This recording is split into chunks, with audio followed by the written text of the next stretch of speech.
Friends, நீ நான் காதல் அப்கமிங் எபிசோடு என்னென்னு பார்க்கலாம். தானே மண்ணெல்லி போட்டுக்கிறதுன்னு சொல்லுவாங்க இல்லையா, அது முரளி தாங்க. என்ன பண்ணுறான், அவன் ஒன்று நினைக்க நடக்கிறது ஒன்றா இருக்குது. எப்படியாவது குடியை நல்லா போதையை போட்டு விட்டு இல்லை உண்மையை சொல்ல விட்டுட்டா அபியை வெறுத்துருவான் அப்படின்னு நினச்சிட்டு முரளி ஒரு முட்டாள்தனமாக ஐடியா பண்ணுறான். ஒரு மனுஷன் சந்தேகத்தோடு இருக்கான். அந்த சந்தேகத்தை கிளியர் பண்ணுற மாதிரி ஒரு மேட்ரு பண்ணால் ஒரு நடந்துச்சுன்னா அவன் என்ன பண்ணுவான், கிளியர் ஆச்சுன்னு மறுபடியும் ராசியாக தானே ஆவான். அது தெரியல இந்த முட்டாள் முரளிக்கு. அவன் நல்லா சிவராம் என்ன குடிச்சுட்டு மருமையை கூட்டிகிட்டு போய் பேசுவோம் கேட்போம்னு நினச்சிக்கிட்டு இருக்கையிலே இங்கிட்டு இருந்து அதை விட என்ன பண்ணுறான், நீ இந்த மாதிரி அபி மேலே சந்தேகப்பட்டுட்டு இருக்கான். இதெல்லாம் யாராவது சொல்லுவாங்கல்லங்க.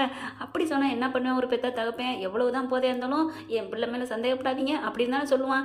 அது எங்கே போச்சுன்னு தெரியல முரளிக்கு புத்தி. சரி சரி, அவன் பூட்டின வீட்டை அவனே திறந்து விடுறான். அவ்வளவுதான், சந்தேகப்பட்டு சாவி வச்சு பூட்டினா பூட்டு வச்சு இப்போ திறந்து விட்டேன்னு தான் சொல்லணும். பார்த்தா சிவராமன் பார்த்தீங்கன்னா ராகவை கூட்டிகிட்டு போய் தனியாக வச்சு இந்த மாதிரி எல்லாத்தையும் சொல்ல எல்லாரும் கும்பல் பூரா வந்துடுறாங்க. அவங்க வீட்டு கும்பல் மட்டும் அப்போ அன்னைக்கு அபிக்கு கல்யாணம் நடக்குது இருந்துச்சா அவங்க எல்லாருக்கும் தெரியுமா? உங்கள் எல்லாருக்கும் தெரிஞ்சால் நீங்கள் கஷ்டப்படுவீங்க, நான் எவ்வளோ வேதனைப்பட்டேன். அப்போ என்னை வேதனையெல்லாம் ஒன்றும் இல்லாமல் ஆக்கிட்டீங்களே அப்படிங்கிறாங்க.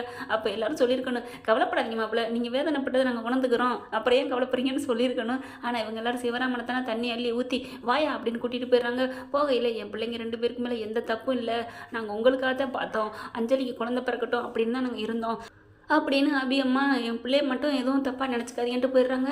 எப்படிங்க இனிமேல் தப்பாக நினைப்பாங்க, அந்த முரளி தான் எல்லாம் பண்ணிட்டான்னு தெரிஞ்சு போச்சு.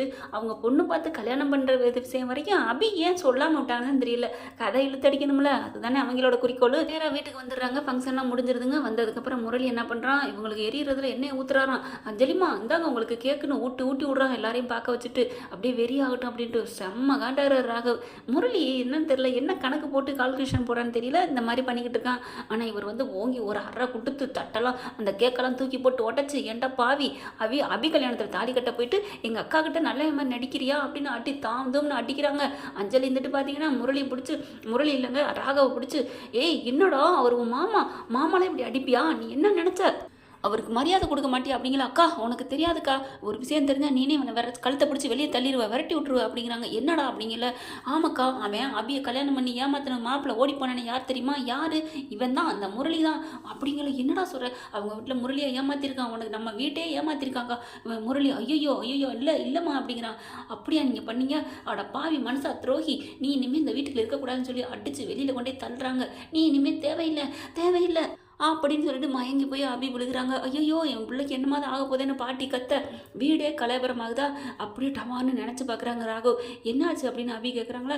ஒன்றும் இல்லை அப்படின்னு. அப்பாடி இப்போ நம்ம போய் இவனை இருக்கிற ஆத்திரத்துக்கு அடித்தோம்னா கை வச்சோம்னா இப்போ நம்ம நினச்சது போல நடந்துருமே, வேணாம் அக்காவுக்கு வயிற்றுல இருக்க குழந்தை நல்லபடியாக பிறக்கணும் அப்படின்ட்டு அஞ்சலி பார்க்குறாங்க. என்ன ராகவ் என்னாச்சு, ஏன் ஒரு மாதிரியா இருக்க அப்படின்னு கேட்குறாங்க. ஒன்றும் இல்லைக்கா அப்படின்னு சொல்லிட்டு போயிடுறாரு. அதுக்கப்புறம் ரூமில் போய் உட்காந்து அழுகுறாங்க. ஏன் ஒரு மாதிரியா இருக்கீங்க, நீங்கள் இப்போ நடந்ததை நினச்சி நம்ம வருத்தப்படுறீங்களா, பின்ன இல்லையா அபி, எப்படி ஒரு குடும்பத்தை 2 குடும்பத்தை ஏமாத்திருக்கான். அன்னைக்கு மட்டும் நான் வரலன்னு வைவேன், உனக்கு தாலி கட்டியிருப்பான், இந்த குடும்பத்துலேருந்து மறைச்சு உன் வீட்டில் பாதினாலும் என் வீட்டில் பாதின்னு வாழ்ந்துகிட்டே இருந்திருப்பான். எங்கள் அக்காவும் அவன் நல்லவன் நம்பிக்கிட்டே இருந்திருக்கும். அவன் ஏற்கனவே நம்ம வீட்டுக்கு வரமாட்டான் தான், பாதி நாள் தலைமுறைவாகவே தெரிஞ்சிருக்கான். அப்போ எங்கள் வீட்டில் தாங்க வந்திருப்பான், நல்லவன் மாதிரி யாருமே இல்லாத அண்ணாதேன்னு சொல்லியிருந்தான். அப்போ தான் எங்கள் வீட்டில் எல்லாரும் இறக்கப்பட்டாங்க. எங்கள் அத்தை தான் அவன் கைக்குள்ளே போட்டுக்கிட்டான். நீங்கள் எனக்கு அம்மா மாதிரி அம்மான்னு சொல்லிட்டு. ஆனால் நான் வந்து சும்மா தெரிஞ்சவங்க தான் நான் இருந்தேன், பழகவெல்லாம் இல்லை. வீட்டில் தான் பார்த்தீங்கன்னா நீ கல்யாணம் பண்ணு எனக்கு ஆப்ரேஷன் சொல்லி சொன்னாங்க. இல்லைன்னா நான் கல்யாணத்துக்குலாம் நான் நினைக்கவே இல்லை தெரியுமா. உங்களுக்கு தெரியாதா, நான் தொழிலில் சாதிக்கணும் இதானே நான் ஆசைப்பட்டுட்டு இருந்தேன் அப்படிங்கல. எல்லாமே தெரியும் அபி அப்படிங்கிறாங்க.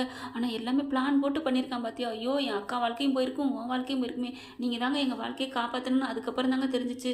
நம்ம வீட்டில் இவர் தான் மாப்பிள்ளைன்னு சுயநினைவோடு வந்து சுயநினைவு இல்லாமல் வந்து நின்னா பாருங்க. அப்போ தான் நம்ம அஞ்சலி அக்கா வீட்டுக்காரனே எனக்கு தெரியும். என்ன சொல்கிற அபி, ஆமாம் அப்படிங்கல. அப்போ நீ வந்து இந்த வீட்டுக்கு வரணும்னா அவன் இந்த மாதிரி வந்தால் தான் நம்ம எல்லாரும் சொல்ல மாட்டோம் எதுவும் அப்படின்னு பிளான் போட்டு தான் அவன் வந்திருக்கான். ஆமாங்க, அப்போ சுயநினைவு இல்லாமலாம் இல்லை, அவனுக்கு எல்லா நினைவும் தெரிஞ்சு தான் இருக்குது, வேணுக்குன்னு நடிக்கிறான் அப்படின்னு. அதுதாங்க நானும் சொல்கிறேன். அக்கா தான் சொன்னான் இந்த விஷயத்தை நான் ராகவிட்ட சொல்லணும்னு சொன்னதுக்கு, அதெல்லாம் சொல்லாதடி பாவண்டி, அவங்களே இப்போ தான் உண்டாயிருக்காங்க, அவங்களுக்கு குழந்தை பிறக்கட்டும்னு அக்கா அம்மா எல்லாருமே சொன்னாங்க, நம்ம குடும்பம் நல்லா இருக்குன்னு தாங்க மறைச்சாங்க அப்படிங்கிறாங்க. அபி பரவாயில்ல அபி, எங்கள் குடும்பத்துக்காக உங்கள் குடும்பமே எவ்வளோ கஷ்டத்தில் இருந்திருக்கீங்க, அவனை பார்த்துட்டு எப்படி இருந்திருப்பீங்க, நாங்கள் என்ன பண்ணுறது முள்ளு மேலே நிற்கிற மாதிரி தான் இருந்தோம். அவன் என்னென்னமா மறுபடியும் நடிச்சிட்டு இருக்கான், அதுவும் ஒன்று புத்தி சுவாதனை இல்லைங்கிறனால தான் நாங்கள் எல்லோரும் மறந்துட்டு விட்டுட்டு வெறுத்துட்டு இருந்தோம். பாவம் போயிட்டு போகுது, அக்காவுக்காக தாங்க பார்த்தோம் அப்படிங்கிறவங்க. கட்டி பிடிச்சி அழுகுறாங்க 2 பேரும். சாரி அப்படின்னு அப்படியே கட்டி பிடிச்சி கெஞ்சுறாரு. விடுங்க சாரியெல்லாம் எது கேட்குறீங்க வேணாம் அப்படின்னு அபி சொல்கிறாங்க. இல்லை அபி, நான் இதெல்லாம் தெரியாமல் உன் மேலே தப்புன்னு நினச்சிட்டு உன்னை நான் எவ்வளோ டார்ச்சர் பண்ணிட்டேன், என்னை மன்னிச்சுக்கோ மன்னிச்சுக்கோன்னு சொல்லி கட்டி பிடிச்சிட்டு அழுகுறாங்க. அதெல்லாம் நீங்கள் அழுக தேவையில்லை அப்படிங்கிறாங்க. 2 பேரும் மறுபடியும் மறுபடியும் கட்டி பிடிச்சிட்டு 2 பேருமே மாறி மாறி கட்டி பிடிச்சி முத்தம் முடிச்சு மன்னிப்பு கேட்டுக்கிறாங்க. அடுத்து தூங்கி போயிடுறாங்க. காலையில் பார்த்தீங்கன்னா ஆஃபீஸுக்கு கிளம்புறாங்களா, முரளி பார்க்க இங்கே கனவு கண்டுட்டு இருக்கான். 2 பேரும் பிரிஞ்சிருவாங்க அவ்வளோதான் அப்படின்னு நினைக்கல. 2 பேரும் கை கொத்திட்டு ஆஃபீஸுக்கு போகிறோம்னு கிளம்புறாங்களா. முரளிக்கு அப்படியே அது தூக்கி வாரி போடுது. என்ன இது 2 பேரும் ஒன்றா சேர்ந்து போகிறாங்களே, ஐயோ என்ன இதுகளை புரிஞ்சிக்கவே முடியல. அப்போ அவன் வெறுக்கவே இல்லையா? என்னடா முரளி நீ போடுற திட்டம்லாம் அவங்களுக்கு சாதகமே முடியுதுன்னு நினைக்கிறான். அடுத்து பார்த்தீங்கன்னா நாங்கள் கிளம்புற மாட்டி அப்படின்ட்டு அவனை பார்த்து முறைச்சிக்கிட்டே போகுதுங்க அபீராகவும். இங்கே மாமியாருக்கு ஃபோன் பண்ணுறேன். அத்தை இப்போ இந்த அத்தைன்னு பேசையில் என்னடா ஆச்சு, அவங்க வீட்டை விட்டு போயிட்டாங்களா? போயிட்டாங்க அத்தை. அப்பா அப்போ இனிமேல் நான் வரலாமா? அத்தை முழுசாக சொல்கிறத கேளுங்க, அவங்க ஆஃபீஸுக்கு போயிருக்காங்க. என்னடா சொல்கிற அப்படிங்கல. ஆமாம் அதெல்லாம் நான் சொன்னது எல்லாமே வேஸ்ட்டாக போச்சு போல இருக்கே அப்படிங்கல. என்ன சொல்கிற வேஸ்ட்டாக போச்சா? ஆமாம் அவன் என்ன தான் நினைக்கிறான்னு தெரியல. 2 பேரும் ஒத்துமையாக ஒன்றா போகுது, கை கோத்து போகுது. என்னால் தாங்க முடியல அத்தை. நீ வேஸ்ட்டு கிருஷ்ணா, நீ போடுற திட்டம்லாம் என்ன இப்படி புஷ்ஷுன்னு போகுது அப்படிங்கல. இல்லை அத்தை இல்லை நான் விட மாட்டேன். இன்னும் மறுபடியும் நான் ஒரு பிளான் போட்டுக்கிட்டு தான் இருக்கேன். என்ன அப்படிங்கல. ஆமாம் அங்கே ஆஃபீஸில் லாவணியை வச்சு ஒரு பிளான் போடுறேன். என்னடா பிளான்னு சொல்லு அப்படிங்கல. இல்லைத்த நான் சொல்லலை, நான் செஞ்சு காமிச்சிட்டு அப்புறம் பார்க்குறேன். அதுக்கப்புறம் அபியே ராகவ் மூஞ்சில அப்படின்னு துப்பிட்டு போயிடுவா. அதுக்கப்புறம் அபி எனக்கு தான் அப்படி. நீ இதே தான் ஒவ்வொருத்தர் சொல்லிக்கிட்டே இரு, ஆனால் எங்கே நடக்கிற அப்படிங்கல. நான் நடத்தி காமிப்பேத்த அப்படின்னுங்கிறான். இங்கே பார்க்குறாங்க சுந்தரி, இவன் சீக்கிரம் அவளை விரட்டினாவளை நான் அந்த வீட்டுக்கு போக முடியும்.